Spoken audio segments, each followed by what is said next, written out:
En tant que première vice-présidente de la Commission du développement et rapporteur permanent pour l'aide humanitaire, je me rends régulièrement en Afrique à la rencontre d'enfants et de jeunes filles, et en particulier qui sont dans des situations d'extrême pauvreté et d'urgence humanitaire, qui sont les plus vulnérables. Il est donc essentiel que les droits et besoins des jeunes filles soient intégrés dans le dialogue politique avec nos partenaires, ainsi que dans nos programmes de développement et d'aide humanitaire.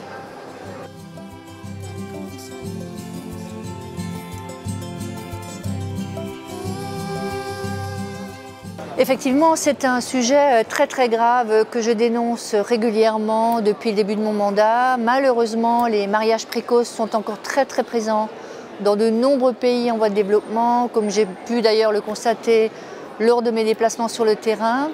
L'information et la communication vers les populations est essentielle, bien sûr. Je me bats d'ailleurs pour que le développement des programmes de santé reproductive et sexuelle soit encore plus élaboré. Je me félicite bien sûr de l'élaboration de la campagne du SEAE sur le mariage des enfants. Il faut vraiment prendre en compte la spécificité de la situation des enfants et des adolescents dans chaque pays, sous-région ou région. Mais bien sûr, cela exige que chaque circonstance soit analysée individuellement pour déterminer quel est parmi l'arsenal des instruments possibles celui qui permettra à l'Union européenne de mener l'action la plus appropriée, puisque souvent ces mariages forcés sont dus à l'extrême pauvreté, à une incapacité pour la famille de subvenir aux besoins essentiels de leurs enfants, comme de les nourrir par exemple.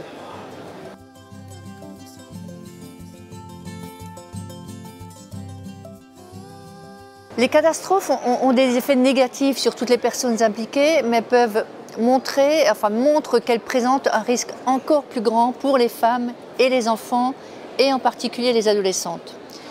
La relative impuissance des filles lors des catastrophes les rend plus vulnérables aux abus, à la violence et aussi à l'exploitation.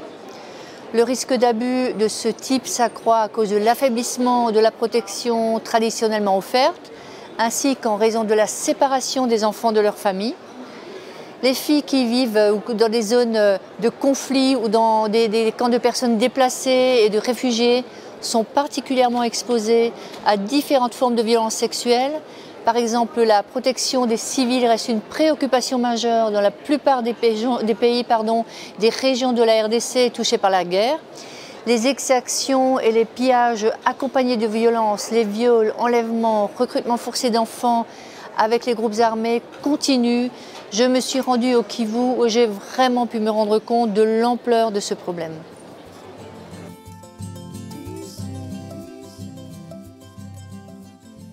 Je crois que nous avons une responsabilité d'assurer que cette violation des droits des filles s'arrête. Cela commence par la préparation aux catastrophes avant même qu'elles ne surviennent. Les adolescentes sont plus susceptibles de manquer de nourriture, d'abandonner l'école, d'être forcées de se marier ou de recourir à la prostitution de survie, c'est-à-dire vendre leur corps pour répondre à leurs besoins les plus élémentaires et à ceux de leur famille. L'Union européenne doit davantage mettre cette question au centre de l'agenda humanitaire. La vie des enfants et des adolescents n'est généralement pas sollicitée ou prise en considération. Les écouter est une des armes les plus puissantes dont nous disposons pour pouvoir promouvoir et protéger leurs droits. Écouter leurs besoins, leurs préoccupations, leur vécu, leurs suggestions sur comment mieux se préparer et répondre aux catastrophes. Nous devons donc faire en sorte que les adolescentes soient davantage consultées par le système humanitaire, en particulier par l'Union européenne, par le biais de la DG ECHO, et que leurs besoins spécifiques soient pris en compte. Dès 2014, un marqueur de l'égalité homme-femme et de l'âge seront inclus dans tous les projets financés par la direction de l'aide humanitaire de la Commission européenne. Je me réjouis bien sûr de cette étape importante en vue d'assurer que la dimension genre soit intégrée dans la réponse aux urgences. Mais bien sûr, il ne faut pas oublier l'importance des interventions spécifiques, ciblant les besoins spécifiques des adolescentes.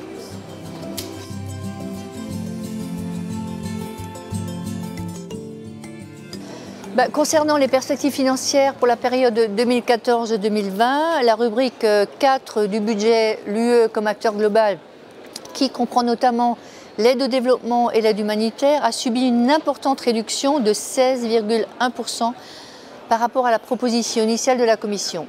C'est-à-dire que le montant est passé de 70 milliards pour 2014-2020 à 58,7 milliards suite à la décision des États membres.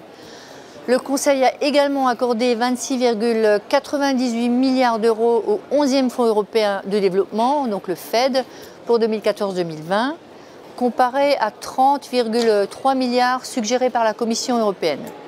Je ne suis bien sûr pas satisfaite. Je peux vous dire que mes collègues de la Commission du développement et moi-même nous sommes battus vraiment pour que les budgets du développement et les budgets humanitaires soient à la hauteur des défis et des engagements de l'UE. Il est essentiel de ne pas laisser les crises actuelles qui secouent l'Union européenne freiner les progrès accomplis jusqu'à présent. Les réalisations de l'Union européenne ont permis de sauver des vies et d'améliorer l'existence des plus pauvres. Dans le cadre du consensus de Monterrey sur le financement du développement, l'Union européenne s'est engagée à consacrer collectivement 0,7% de son revenu national brut d'aide au développement d'ici 2015. Il est vraiment à regretter que la plupart des États membres de l'Union européenne, dont l'Allemagne et la France d'ailleurs, sont loin de respecter leurs engagements nationaux. Je l'ai déjà souligné à maintes reprises. Cependant, bien sûr, il est important de souligner que l'Europe fournit près de 55% de l'aide et constitue le premier bailleur mondial.